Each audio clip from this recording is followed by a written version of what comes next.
On this episode of Employee vs. Boss, we're going to see who can change a tire faster. Starting with Roman, go.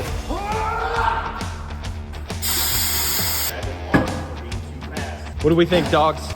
How's he doing? I really don't know. You're really running slow over here. The real question is, will you be able to get it? We'll stop the timer when the loud pop goes on the bead. Take a guess. How long do you think it took you? 3 minutes, 43 seconds. Wow, that's pretty close.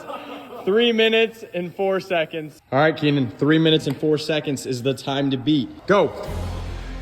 Come on, Keenan, you're better than that. Keenan's almost got the tire dismounted. Come on, Keenan, come on, come on. Get that new tire on there. Oh, yeah.